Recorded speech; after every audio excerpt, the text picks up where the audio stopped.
of a second, Rocketbook scans and processes each page, even 2 at a time. Rocketbook sees where each set of notes starts and ends and sends everything to the cloud services you use in the places they belong. Each Rocketbook page has 7 symbols. Set up the Rocketbook app to assign each symbol to a location within Dropbox, Google Docs, or Evernote, or simply to your email inbox. Let's see how Jake has his set up. He marks the airplane symbol, and Rocketbook sends the notes to his client meetings notes in Evernote. When he's brainstorming, he marks the crown symbol, which he decided are for the notes that belong in his ideas folder. Now that your notes are in the cloud and your notebook is filled up, there's no need to go buy another book or let used notebooks clutter your life.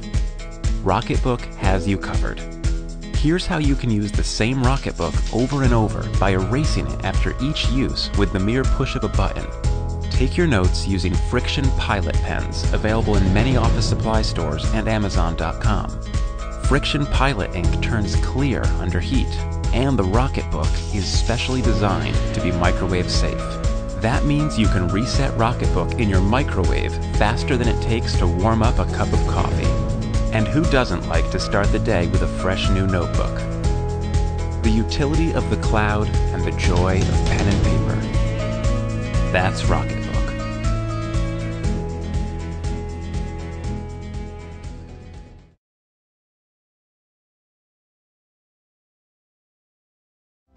Si chiama Dolly. È una macchina professionale di piccole dimensioni. Costruita interamente in acciaio inossidabile, è robustissima e molto veloce. È in grado di lavorare tutti i tipi di farina, in quantità variabile da 1 a 2,5 kg per volta. La sua potenzialità produttiva è di 6 kg ora. Può preparare impasti anche per pizza e pane.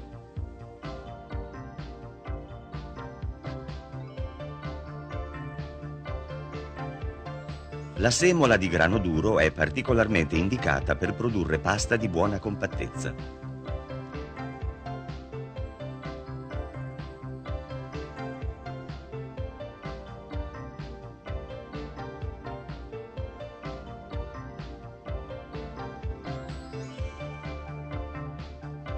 La piccola Dolly è una macchina di alta classe, facile e piacevole da usare. Con le trafile in bronzo viene prodotta la pasta ruvida, con quelle in teflon la pasta liscia. Sono disponibili trafile per tutti i tipi di pasta.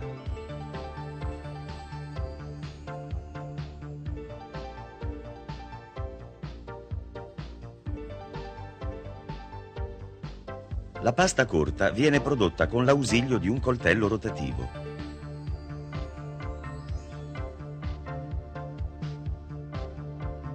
La velocità di taglio che determina la lunghezza può essere variata a piacere.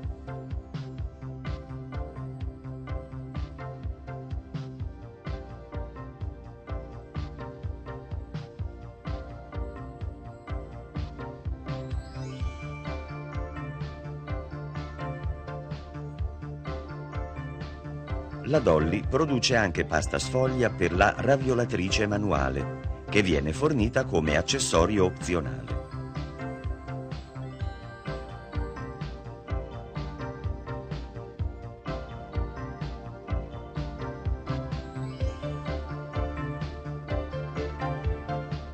Si possono produrre ravioli di formato 34 x 40 mm di tipo casalingo, con sfoglia fine e ripieno abbondante.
materials such as silicon.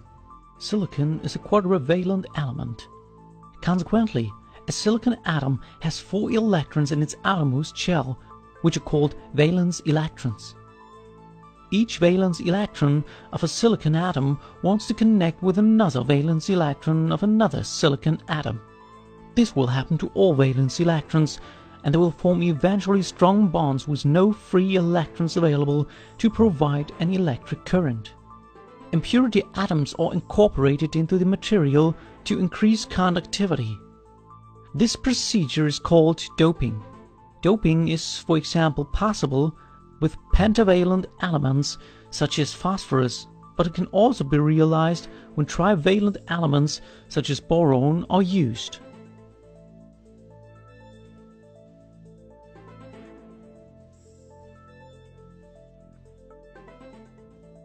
When different doped layers are placed in contact with each other, the basic structure atoms, which have only 3 valence electrons.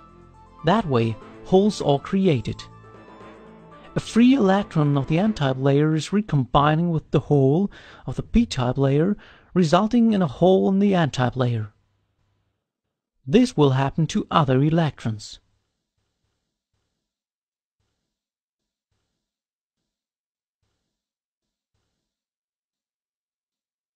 This diffusion process creates negatively and positively charged atoms that are called ions.